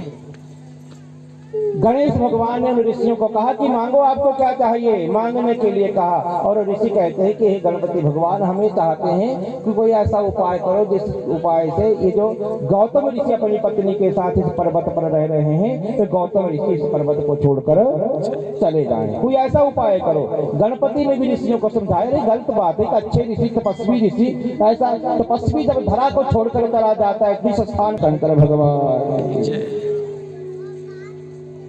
वो छोड़कर चलेगा तो सब खत्म हो जाएगा, हरा भरा पर्वत सूख जाएगा। गणपति भगवान ने कहा, लेकिन ऋषि जो अपनी पत्नियों के अधीन हो चुके थे, विवश हो चुके थे, वो कहते हैं कि भगवान हमने आपका तप किया है, कोई ना कोई ऐसा यत्न करो जिसके कारण ये यहाँ से छोड़कर चले जाएं। और गणपति भगवान क्या करते हैं, गाय का रूप धारण करते हैं। और जो गौतम ऋषि के जो वहाँ खेत थे, धान बीजे हुए थे उन खेतों में, और उन खेतों में गणपति भगवान गाय बनकर उन धानों को खाने लगते हैं। और जो गौतम ऋषि थे, गौतम ऋषि की जैसे दृष्टि पड़ी, गौतम ऋषि ने वहीं से एक धान का तिनका लिया, एक डाली ली और उस डाली से गाय को जैसे हटाने लगे। अभी छुई भी नहीं थी डाली धान की गाय से, गाय जो गणपति ही बनकर आए थे, और जैसे इस धान की डाली से तिनके से हटाने लगे गाय को, तो जो गाय वहीं पर मर जाती है। शंकर भगवान ऋषि चुप कर सारा दृश्य देख रहे थे और जैसे ही गाय मरी जो ऋषि थे चुप कर देख रहे थे, सारे खड़े हो गए। गौतम जी ने गाय को मार दिया, ऐसे गौ हत्या लग गई। और ऐसे गौ हत्यारे को अगर दर्शन करेंगे तो क्या होगा, हम भी नरकों में चले जाएंगे। शंकर भगवान गौतम ऋषि घबरा गए, कांप गए। अरे मैंने गाय को तो अभी छुआ भी नहीं था, अभी धान का तिनका मैंने हाथ में पकड़ा ही था हटाने के लिए, ये पता नहीं गाय कैसे मर गई। और ऋषि कहते रहे गौतम ऋषि आपके दर्शन करके तो हम भी यहाँ पर पापी बन जाएंगे, हमें भी गौ हत्या का दोष लगेगा। फिर ऋषि पर आप हमारे हित के लिए इस पर्वत को छोड़कर चले जाइए, विवश कर दिया। और जो गौतम ऋषि थे, गौतम ऋषि ने ऋषियों से कहते हैं कि ऋषियों मुझे कोई उपाय तो बता दो जिससे मेरा उद्धार हो सके, गौ हत्या का दोष मेरा दूर हो सके, कोई मुझे उपाय बता दीजिए। तो जो ऋषि हैं ऋषि कहते हैं गौतम जी को कि गौतम जी अगर आप इस ब्रह्म हत्या के दोष से निवृत्ति चाहते हैं, आपको 7 बार पूरी धरती की परिक्रमा करनी पड़ेगी, तब आपका गौ हत्या का दोष दूर होगा। एक ये उपाय है। और दूसरा क्या उपाय है, गौतम ऋषि को एक और उपाय बताया कि दूसरा एक उपाय है कि आप मिट्टी के शिवलिंग बनाओ, 1 करोड़ की संख्या में आप मिट्टी के शिवलिंग बनाओ, उनकी पूजा करो। और जो ब्रह्मगिरी पर्वत है इसकी प्रदक्षिणा लो, और इसकी प्रदक्षिणा लेके शिव भगवान शंकर अगर आपके प्रसन्न हुए तो क्या होगा, आपका वो गौ हत्या का दोष दूर हो जाएगा। गौतम ऋषि बड़े प्रसन्न, चलो गौ हत्या तो लगी लेकिन भगवान शंकर की पूजा का मुझे सौभाग्य मिला। मिट्टी के शिवलिंग ब्रह्मगिरी पर्वत से नीचे उतर गए, जहाँ आज क्या है गोदावरी, ऊपर से निकले पर्वत से, ब्रह्मगिरी पर्वत से, और नीचे त्र्यंबकेश्वर भगवान के साथ उसका उद्गम स्थल है। बीच बीच में गायब हो गई है, सीधी बही नहीं है, ऊपर निकली है तो थोड़ा सा पर्वत के बीच में निकली है, फिर नीचे त्र्यंबकेश्वर भगवान के पास निकली हुई है गोदावरी, और वहीं पर त्र्यंबकेश्वर भगवान है। जिस स्थान पर गोदावरी बीच निकली हुई थी वहीं पर गौतम ऋषि पहुंच जाते हैं, और वहीं पर क्या करते हैं, मिट्टी के शिवलिंग बनाकर 1 करोड़ की संख्या में भगवान शंकर के लिंग बनाए मिट्टी के, उनकी पूजा की, ब्रह्मगिरी पर्वत की प्रदक्षिणा की, और गौतम ऋषि के ऊपर भगवान शंकर प्रसन्न हुए। जो मिट्टी के शिवलिंग बनाए थे उनसे भगवान शिव प्रकट होते हैं और गौतम ऋषि को कहते हैं कि हे गौतम, आपका कोई दोष नहीं था, आपको कोई गो हत्या नहीं लगी है, आपको उसमें कोई दोष नहीं, सारी चाल ऋषियों की थी। और भगवान शंकर कहते हैं, मैं ऋषियों को दंड दूंगा जाकर, जिन्होंने ऐसा एक ऐसे संत को यहाँ से निकालने की साजिश रची। गौतम ऋषि को कहा, गौतम ऋषि कहते हैं भगवान उन्होंने कौन सी साजिश रची, उन्होंने तो मुझे आपसे मिलाने की साजिश रची। शंकर भगवान, उन ऋषियों के कारण तो मुझे आप मिले, ऐसे मेरे मन में कहाँ आता कि मैं मिट्टी के शिवलिंग बनाऊं और आपके मुझे दर्शन कहाँ होते अगर वो ना बोलते। भगवान उनके कारण तो आप मिले हुए हैं। भगवान को कहा, भोले बाबा को कहा, भोले बाबा प्रसन्न हुए। देखो जो दुश्मनों के प्रति भी, द्वेषियों के प्रति भी, विरोधियों के प्रति भी जिसका भाव ऐसा है, अरे बड़े प्रसन्न हुए भोले बाबा। गौतम ऋषि को कहते मांग क्या चाहिए, और गौतम ऋषि कहते भोले बाबा मैं चाहता हूँ कि एक रूप में आप यहीं पर विराजमान हो जाएं और जो भी आपका दर्शन करें उसका गौ हत्या का दोष दूर हो जाए। शंकर भगवान की, भगवान शंकर एक रूप में वहीं पर विराजमान हो जाते हैं और भगवान शंकर का नाम के रूप में विराजमान है। सुनिए की कथा। एक बार चला गया कौन, लंकापति रावण चला गया था कहाँ, कैलाश पर्वत भगवान शिव के पास, और पूजा कर भक्त था भगवान शिव का जो रावण था।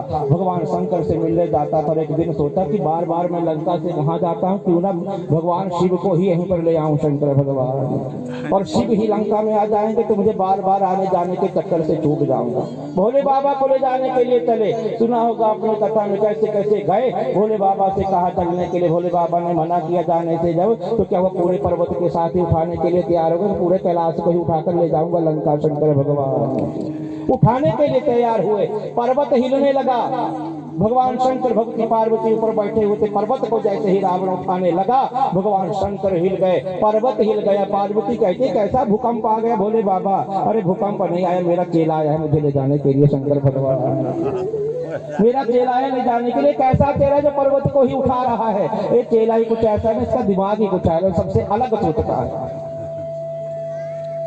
रावण के पास पहुंचे भोले बाबा। भोले बाबा कहते रावण क्या करे, पर्वत को रहने दे, एक रूप में मैं तेरे साथ चल पड़ता हूं। और भगवान शंकर ने अपने से एक लिंग प्रकट किया और उस लिंग को दिया रावण के हाथों में कि तू उस लिंग को ले जा, मेरा ही ये स्वरूप है और तू जाकर इसको लंका में स्थापित कर दे। और चल पड़ा रावण उस लिंग को लेकर। लेकिन भोले बाबा मन से नहीं चाहते थे उस नगरी में जाना। क्यों नहीं जाना चाहते थे, इसके पीछे भी कारण था। क्यों कारण था कि आगे चलकर क्या होगा, हनुमान जी भी आएंगे लंका को जलाने के लिए। लिए भगवान राम भी आएंगे लंका को ध्वस्त करने के लिए, लंका पर विजय प्राप्त करने के लिए। तो भोले बाबा ने सोचा कि हनुमान जी जब लंका जलाएंगे तो लंका को नहीं जला पाएंगे। क्यों नहीं जला पाएंगे? क्योंकि वहां पर मैं बैठा हूँगा। राम लंका पति रावण को नहीं जीत पाएंगे। क्यों? क्योंकि वहां पर मैं बैठा हूँगा।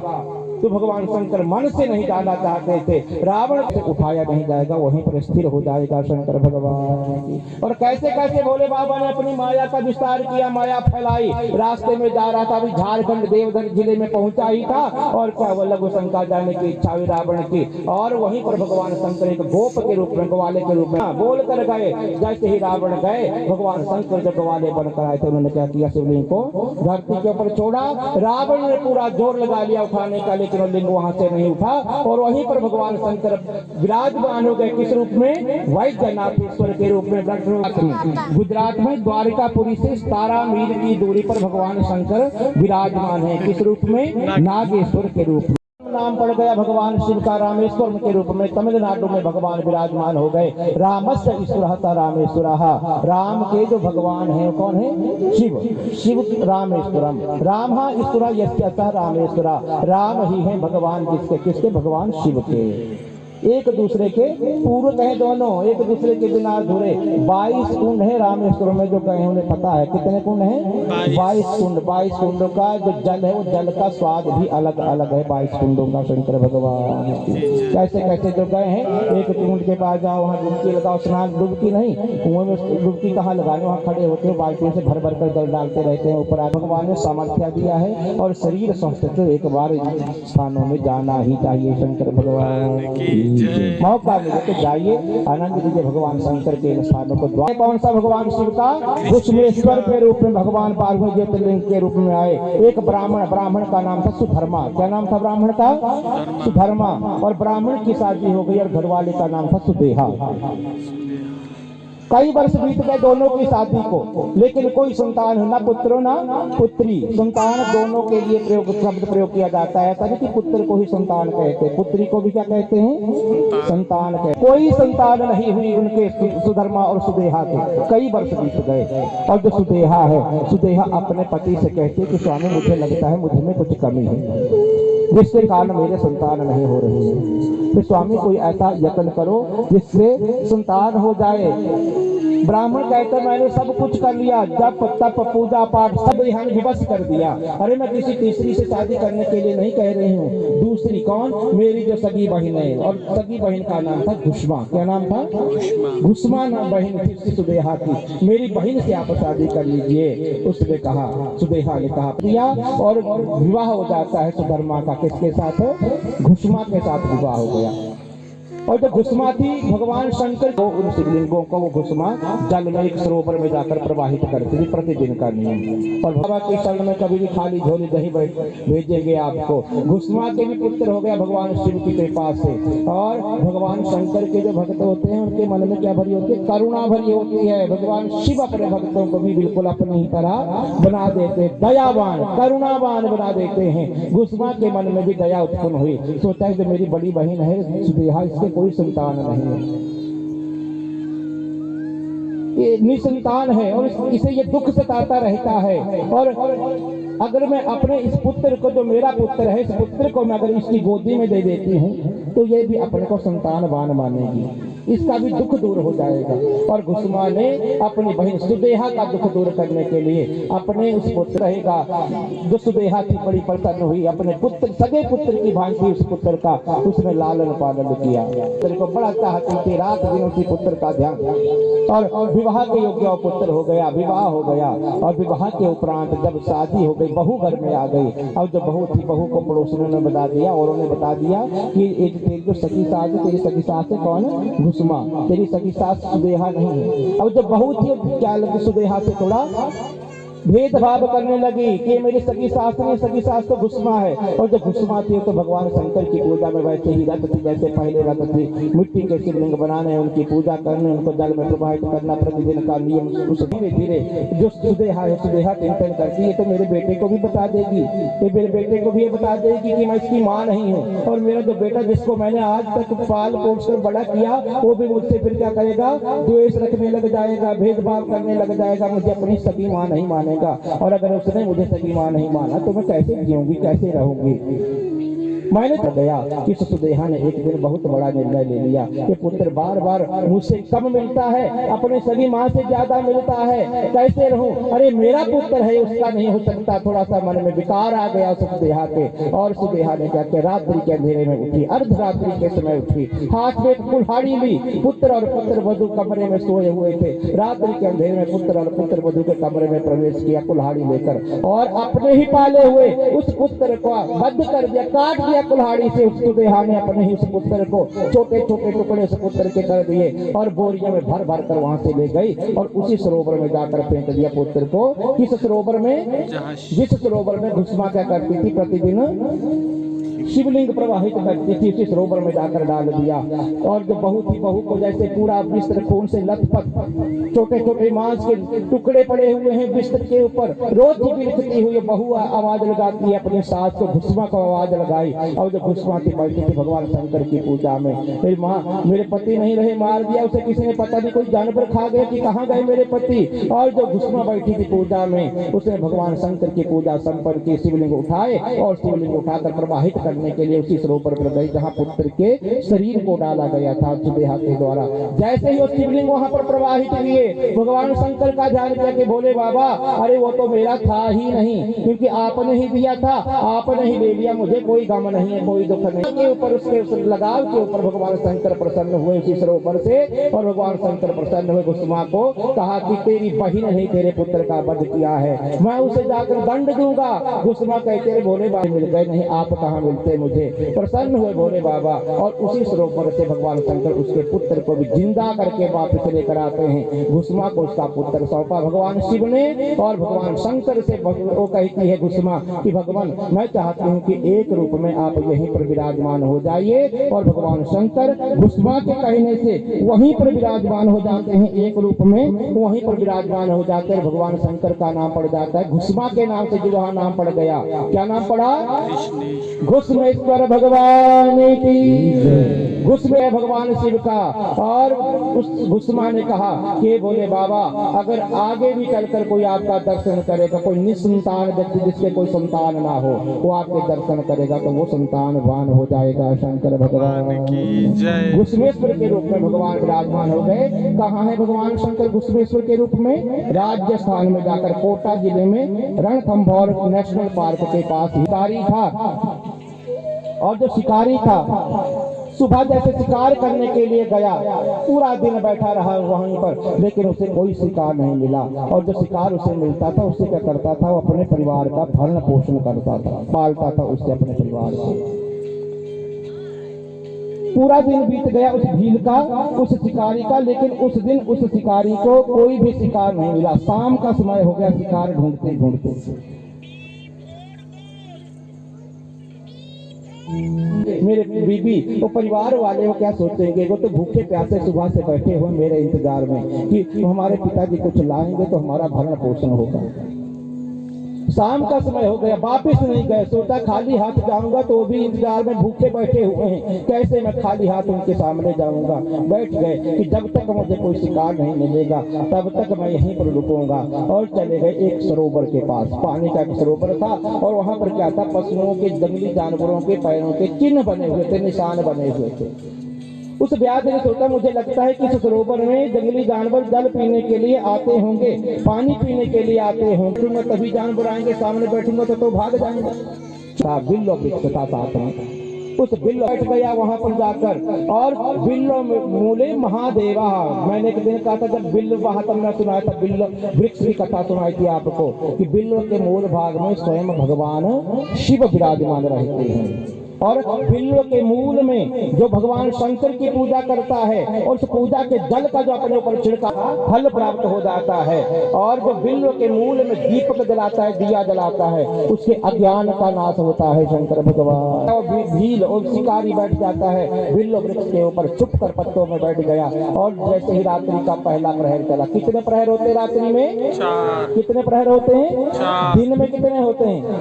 4 दिन के और 4 रात्रि के। और टोटल कितने हो गए 8 का जो पहला प्रहर था। प्रहर का मतलब होता है कि जितना दिनमान होता है या जितना रात्रिमान होता है, जितने रात्रि कितने घंटे रात्रि बढ़ते रहते हैं ना, दिन और रात्रि में बढ़ते घंटा जो मान है, या रात भाग हो गए। जो पहला प्रहर हो गया, दूसरा प्रहर हो गया, तीसरा प्रहर, चौथा प्रहर। और जो पहला प्रहर चला हुआ था उस दिन भाग्यावशत क्या था, तिथि भी वही थी, फाल्गुन मास के कृष्ण पक्ष की चतुर्दशी तिथि थी, जो पिछले रात्रि थी, शिवरात्रि का ही वो दिन था। अब भील को क्या पता था, उसने कहा पंचांग जंत्री या पंडित जी को पूछा होगा कि कौन सी तिथि है। बैठ गया बिल्लो वृक्ष के ऊपर, शिवरात्रि की वही रात और रात्रि का पहला प्रहर चला हुआ था। और पहले प्रहर में उस सरोवर में पानी पीने के लिए एक हिरणी का आगमन होता है, हिरणी जल पीने के लिए आती है। और जैसे हिरणी को देखा बड़ा प्रसन्न हुआ, अपना धनुष मेरा परिवार पलेगा, बाण धनुष बाण को सीधा करने लगा। और जैसे ही धनुष बाण को सीधा करने लगा, उस बिल्लो के वृक्ष से बिल्व पत्र गिर जाते, बिल्लो के मूल में जाकर शंकर भगवान की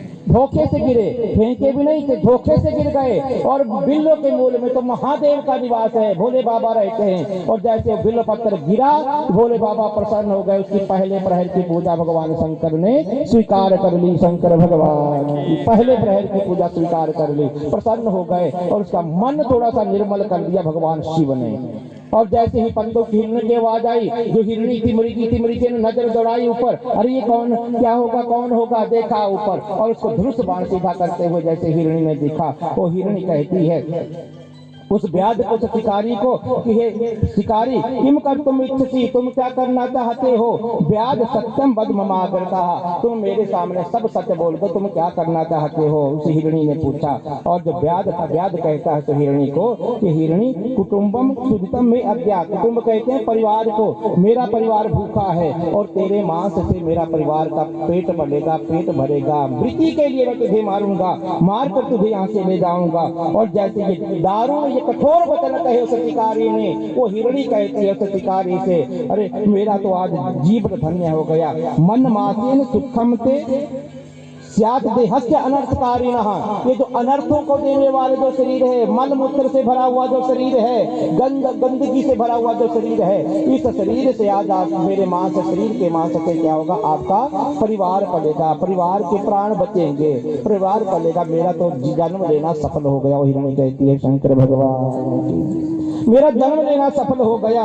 अधिकम किम महत पुण्यम धन्यम नात्र संशय, इससे बड़ा मेरे लिए पुण्य क्या हो सकता है कि आज मुझे मेरे मांस से किसी के प्राण बचेंगे, इससे बड़ा मेरे लिए क्या पुण्य हो सकता है। धन्य हम, मैं धन्य हो गई। हिरणी कहती है उपकारस्य एवं यत पुण्यम जायते, परोपकार के बराबर कोई दूसरा पुण्य दुनिया में नहीं है। सबसे बड़ा पुण्य क्या है, परोपकार। और यही मैं बता रहा हूँ आपको 11 दिनों से भी, 18 पुराणों का एक ही संदेश है, क्या है, परोपकारः पुण्याय पापाय परपीडनम। दुनिया का सबसे बड़ा अगर कोई पुण्य कर्म है तो कौन सा, परोपकार। दूसरे के लिए जीना, दूसरे के लिए मरना, दूसरे के दुख से दुखी होना और दूसरे के दुख से सुखी होना, दुख पहुंचाना सबसे बड़ा पाप कहा गया। जयकार लगाएंगे दोनों हाथ ऊपर करके, बोले शंकर भगवान की जय, खंडेश्वर भगवान की जय। सबसे बड़ा पाप परपीडनम, दूसरों को दुख देना।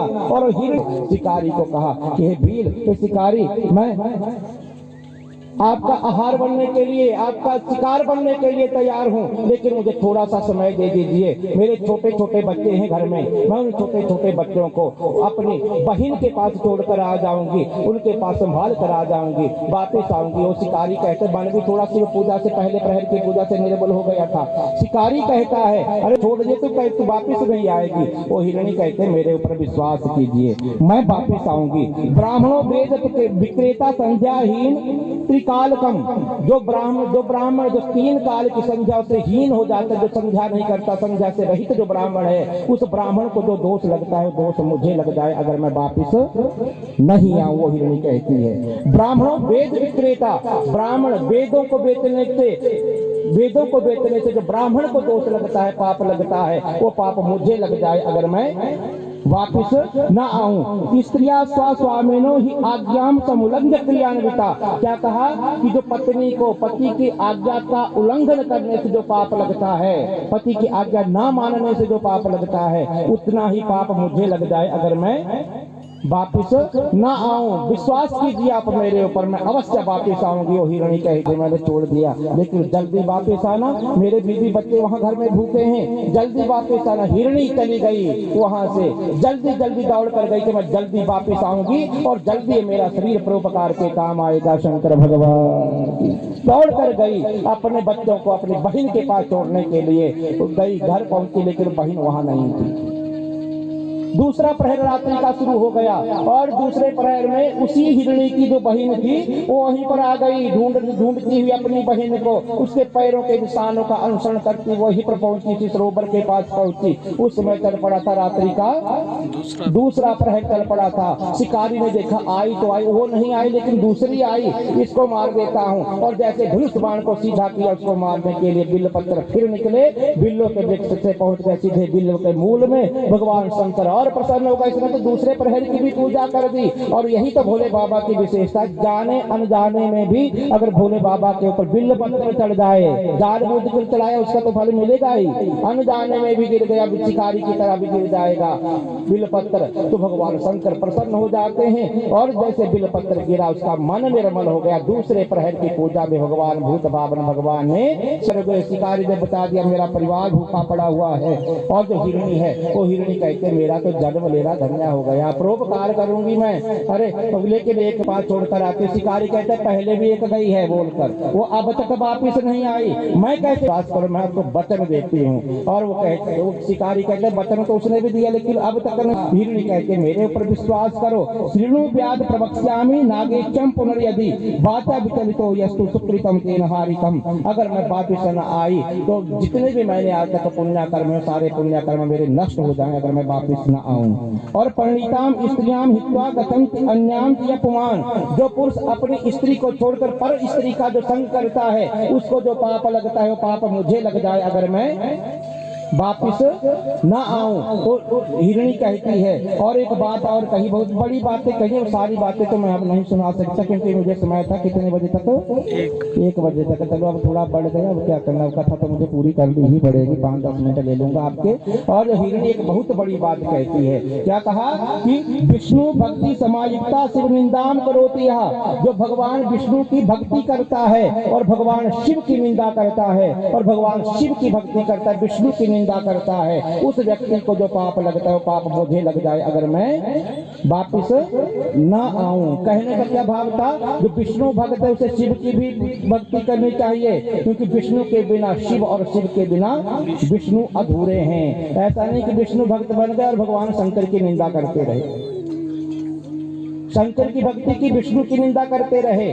दोनों जो ऐसा व्यक्ति है जो विष्णु भक्त बनकर शिव की निंदा और शिव भक्त बनकर विष्णु की निंदा करता है उसे जो पाप लगता है। और विश्वास किसका नाम है, किसका नाम है, विश्वास के नाम विश्वास है। श्रद्धा विश्वास रूपिणौ, श्रद्धा भगवती पार्वती है और विश्वास कौन है, भगवान शिव है। भेज दिया, विश्वास कर लिया, भेज दिया उस हिरणी को भी। हिरणी गई, दोनों बहनें इकट्ठी हो गई घर में जाकर। और उनका जो पति था, उन दोनों बहनों का जो पति था, वृकता हिरण था, वो भी अपनी पत्नी को ढूंढते हुए उनके पैरों के निशानों को देखते हुए सरोवर के पास पहुंचा। और उस समय कौन सा प्रहर चला था, तीसरा प्रहर चल पड़ा था रात्रि का। हिरण जैसे हिरण दिखा और धनुष बाण को वैसे ही सीधा किया उस व्याघ्र शिकारी ने। बिल्व पत्थर ऊपर से गिरते बिल्लों के मूल में जाकर भगवान शंकर प्रसन्न हुए और भगवान शंकर उसके तीसरे प्रहर की पूजा को भी स्वीकार कर लेते हैं। 3 प्रहर की पूजा हो गई व्याध की, अनजाने में, जानबूझकर नहीं, उसे ये भी पता नहीं कि मैंने पूजा कर दी है, अनजाने में पूजा हो गई भगवान शिव की। उस व्याध के द्वारा मन पावन हो गया, निर्मल हो गया। और वैसे ही जैसे जो हिरण था, दृष्टि पड़ी, हिरण ने पूछा व्याध को क्या करोगे, अरे मारूंगा, परिवार को पालूंगा। वो हिरण कहता है धन्य हम, मैं धन्य हो गया, पुष्टिम आनंद्य, आज मेरे शरीर से क्या होगा, दूसरे का पालन होगा, पुष्टि होगी दूसरे के शरीर की। कोई तृप्त होगा मेरे शरीर के मांस से, प्रसन्न हो गया। और यस्यांग नोपकारार्थम तस्या सर्वम वृथा गतम। क्या कहा हिरण ने कि जिसके शरीर के अंग अगर परोपकार के लिए काम न आए तो उसका तो जन्म लेना और शरीर धारण करना ही व्यर्थ है। शंकर भगवान आई आधी रात जितने को आई, लेकिन 2 वापिस नहीं आई, और तू भी ऐसा कह रहा है, मैं कैसे विश्वास करूं। उसने विश्वास दिलाया, कई चीजें उसने भी कही जो बड़ी कथा। अरे मेरी बातों को सुनो कि संध्या या मैथुने शिवरात्रि से भोजने, शिवरात्रि को भोजन करने में से जो पाप लगता है वो पाप मुझे लग जाए अगर मैं वापिस ना आऊं। शंकर भगवान उस हिरण ने कहा वो दोष मुझे लग जाए। और शिवहीन मुखम यस्या, जिसके मुख में भगवान शिव का नाम नहीं है, और जो शिव के नाम से हीन जो मुख है, जिसने मुख से कभी भी ओम नमः शिवाय ना खाने योग्य जो चीजें हैं उनको खाने से जो पाप लगता है पाप मुझे लग जाए अगर मैं वापिस ना आऊं। निर्मल हो चुका था ब्याज का, मैं वापिस आना विश्वास करके भेज रहा हूँ। पहुंच गया हिरण घर में जाकर, दोनों घर वालियां भी आपस में चर्चा कर रही थी। जो बड़े वाली तो छोटे वाली को कह रही थी मैं जाती तू बच्चों को संभाल, छोटे वाली कहते नहीं नहीं तू बच्चों को संभाल मैं जाती। वालियों को कहता अब दोनों यहीं पर रहो के पास। उसने कहा, हिरण ने कहा, हिरण करने लगा। घर वाली बड़े वाले कहते स्वामी ये क्या कर रहे हैं, ये मेरे बच्चे अनाथ हो जाएंगे आपके बिना, ये कैसे रहेंगे आपके बिना।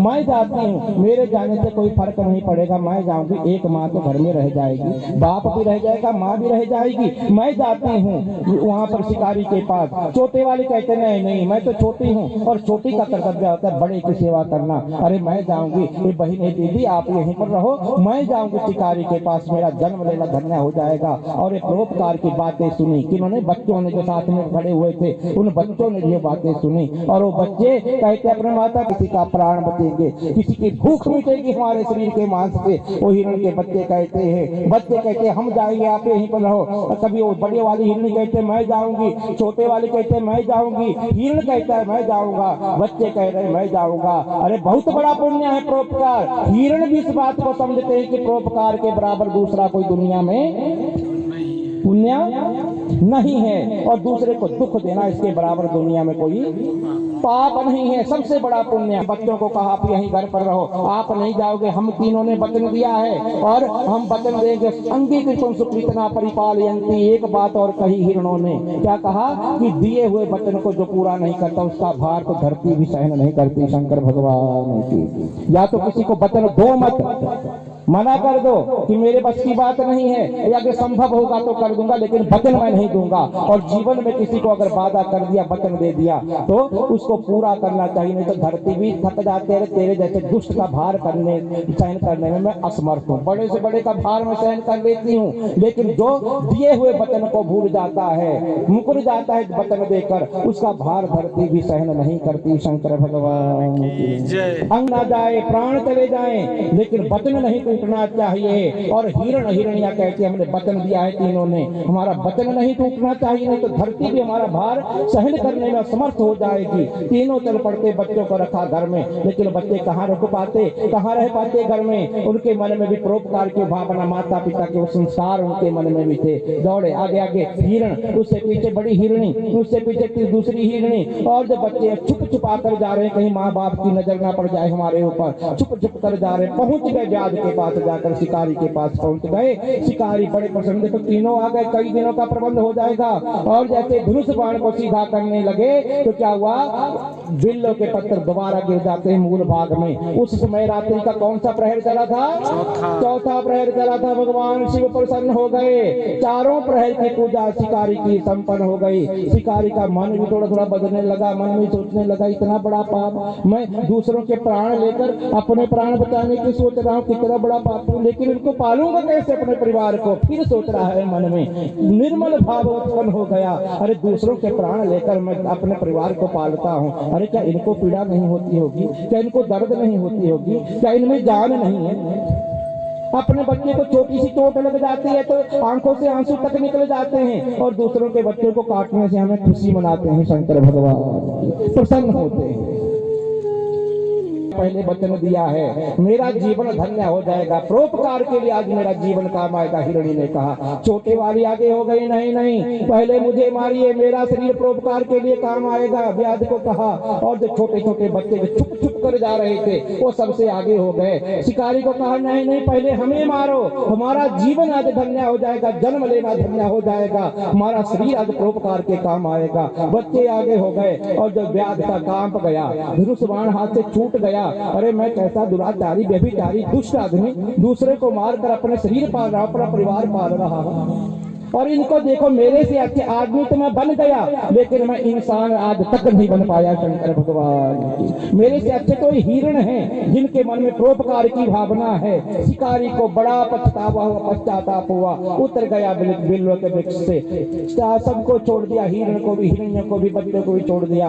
और उस दिन से संकल्प ले लिया मन में कि आज के बाद कमाकर मेहनत करके परिवार को पालूंगा, किसी की जान लेकर किसी अपना परिवार नहीं पालूंगा। शंकर भगवान, चार प्रहर की पूजा जो अनजाने में भी कर देता है, उसे भगवान शंकर की पूजा का फल प्राप्त हो जाता है। और इस व्रत को कहा जाता है व्रत राजेति, जो शिवरात्रि व्रतम करते, शिवरात्रि का व्रत हो जाती है। और व्रत राजेति विख्यातम किम अन्य स्रोतमिच्छसि, इस व्रत को व्रतों का राजा कहा जाता है। शिवरात्रि के व्रत को ब्रह्मा जी ने नारद जी को एक कथा सुनाई और ब्रह्मा जी नारद को कहते हैं कि हे नारद जी, इस कथा के सुनने से क्या होगा, आपके भी पाप धुलेंगे। जो आप जो दोष लगा हुआ था भगवान शंकर, भगवान विष्णु के ऊपर जब मैंने संदेह किया था और मैंने असत्य भाषण किया था, झूठ बोला था, उस झूठ बोलने का जो पाप लगा था, मेरा भी पाप मिटेगा कथा सुनाने से, ब्रह्मा जी ने कहा। और नारद जी को भी दोष लगा हुआ था। क्या दोष लगा था नारद जी को? मैं आज पत्नी के विरह में तड़प रहा हूँ, वैसे ही आप भी पत्नी के विरह में तड़पोगे। मैंने अपने ही इष्ट को, भगवान को अभिशप्त कर दिया था, वो जो पाप लगा था उसका। और ब्रह्मा जी भी आए प्रायश्चित के लिए, काशी जी के लिए। ब्रह्मा जी कहते हैं कि तुझे मैंने शिव महापुराण की कथा सुनाई, इससे क्या होगा, मेरा भी प्रायश्चित होगा। और आपने सुनी नारद जी को कहा, इससे आपके भी पाप का प्रायश्चित होगा। और तभी कहते हैं कि भगवान शंकर की कथा तीन आदमियों को पवित्र करती है, सुनाने वाले को भी और सुनने वाले को भी और करवाने वाले को भी, तीनों व्यक्तियों को वे पवित्र करते। जैसे गंगा के अबगहा में पवित्र हो जाते हैं, वैसे ही भगवान की इस कथा से पावन हो जाते हैं। ब्रह्मा जी ने अपनी वाणी को विराम दिया और सूत महाराज जी जो कथा सुना रहे हैं, कहाँ पर कथा सुना रहे हैं सूत महाराज जी? प्रयागराज जी में। सूत महाराज जी ऋषियों को कहते हैं कि आपको भी इस कथा का संपूर्ण फल प्राप्त होगा, भगवान शंकर के चरण कमलों में भक्ति बनी रहे। और इसी के साथ मैं भी भगवान से, भूत भावन भगवान से ही प्रार्थना करता हूँ कि जिस भाव से आपने इस यज्ञ को करवाया है और आपके मन में भगवान शंकर की कथा सुनने की जो जिज्ञासा उत्पन्न हुई है, भगवान आपकी उस जिज्ञासा को पूर्ण करे, भगवान के चरण कमलों में प्रेम बना रहे, एकता बनी रहे और बार बार भगवान शंकर की भक्ति की हुई होगी। और उस भक्ति का फल इस जन्म में शिव महापुराण के रूप में आपको प्राप्त हुआ। हमें सुनाने का, हमने भी कोई अच्छा कर्म किया होगा पूर्व जन्म में, उस कर्म का फल हमें भी प्राप्त हुआ और भगवान का नाम सुनाने का, गाने का हमें भी सौभाग्य मिला। फायदा तो मुझे भी मिलेगा, जो 3 घंटे चलाए तो भोले बाबा कुछ ना कुछ तो उसके बदले मुझे भी देंगे। फायदा तो मुझे भी मिलेगा, सुनने वालों को भी मिलेगा, करवाने वालों को भी भगवान की कथा का फल मिलेगा। जितना गुरु कृपा से प्राप्त हुआ था, भगवत कृपा से, गुरु कृपा से जो मिला था उतना मैंने जी जान लगाकर सुनाने की कोशिश की। बाकी सर्वज्ञ तो सिर्फ भगवान है, ज्यादा तो भगवान, सर्वज्ञ तो भगवान है। और इंसान हमेशा क्या रहता है, अल्पज्ञ। वो पूरा जीवन क्या रहता है, सीखता ही रहता है, सीखता ही रहता है और पूरा जीवन सीखने में चला जाता है, सीखता ही रहता है, अल्पज्ञ रहता है इंसान। कितना जाने फिर भी वो अल्पज्ञ रहता है। अरे सब कुछ कहाँ जान सकते हैं हम? 108 के लगभग उपनिषदें हैं, 18 पुराण हैं, 18 हर हर भोले नमः शिवाय, नमः शिवाय, नमः शिवाय, नमः शिवाय, हर हर भोले। भुज 4 चतुर भुज 10 भुज ते सोहे, भोले 10 भुज ते सोहे, तीनों रूप निरखता, रूप निरखता, त्रिभुवन जन मोहे।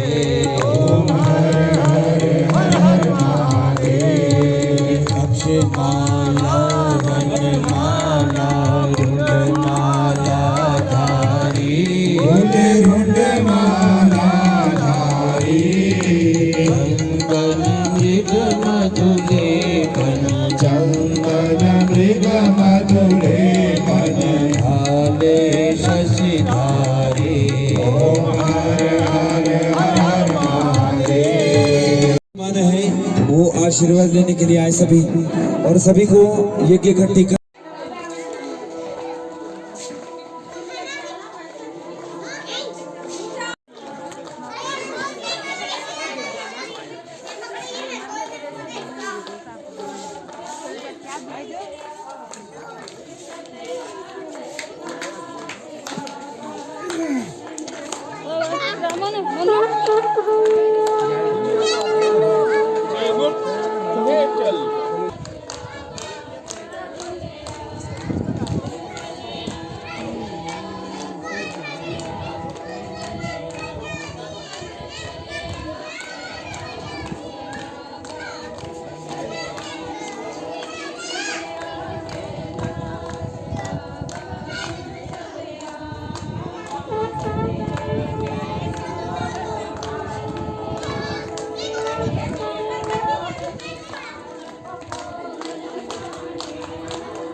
चलो